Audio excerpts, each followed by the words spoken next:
Ken Ondiek nowacho gimoro kae wach mar keto thenge joma moko.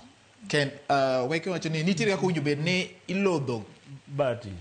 An king'iyo population mar Kenya, kata king'iyo number of voting, ka wadwa bedo country ma wan fair, there's no problem. Onyama reduce number gi, then mondo upgrade numbers mag regions maonge gi good representation in government, but ok ni golo gi. Gima adwa koni en the main challenge ma wan godo and wadwa weke kiwinja en ni wan gi local development to gi national development.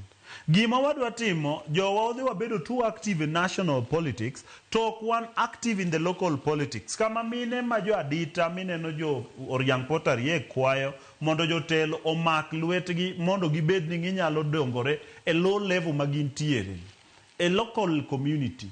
And gima I feel any problem ok wan godo ma devolving funds. Nikech kati winjo wacho stall, mi winjo wacho na nyami history. Even kaka that thing, sama Nyong'o nondiko barua mondo mi that hospital obed full parastatal, anya nyisi ni nditie statement manobedo made gi jomoko from Migo Kisumu ma Jo-ODM mane pingo wachno, manago nyaka video moro anya share kodi weke ka explain ne jogo nyamori giri nogoyo press conference ka pingo wanyo ka kono gini reason momiyo gino nego bed parastatal. I'm promising I'm going to give you that video mondo mi wangeni the value mar parastatal to give the value mar referral kaka eno is different and it's good no bedo implemented okangi sama no bedo san nikech no yudo ka already na sewera gi that government.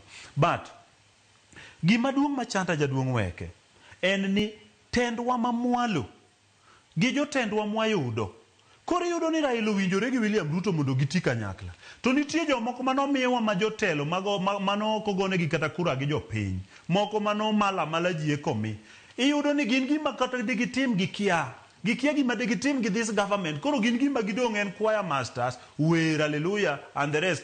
In the process, giwacho weche moko are useless. Moko winjo bed kata yawa leaders wacho. Anadwa kwayo leaders magwa. Kata ka wa support broad-based government. To wa support eyo moro ma clever, mamiyo dongruok biro nwa eyo moro ma ok pingwa. Nikech the next minute ibiro yudo ka motion moro nyater kata parliament mondo gol mbadi nikech no timo gimiwinjo weke wachono. Kane Uhuru Kenyatta oseyie dhi miyo Raila telo. Ng'ama nokwongo kethonwa ne en Oburu Odinga. Kano wuok oko kowacho ni sani koro wan gi system. Wan gi ang'ocha. System gang'o?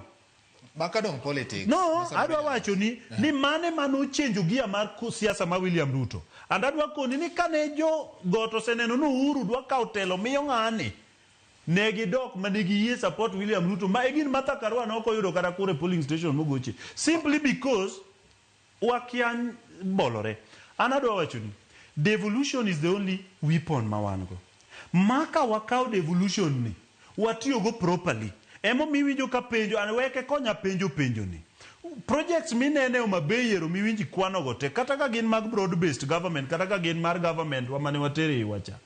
Penje konya penjo ni 12 billion budget wa Maoma Bay County. Ere kaka konyo jo Mabei nikeche samwa wuoyo ni weke wanyisi adita we mondi wadwa yena yea. Yes, but nikech wan gi anti penjo mada penjo kama duong. Okay, fine.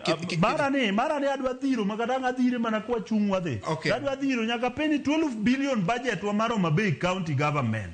Tima ngo. Okay.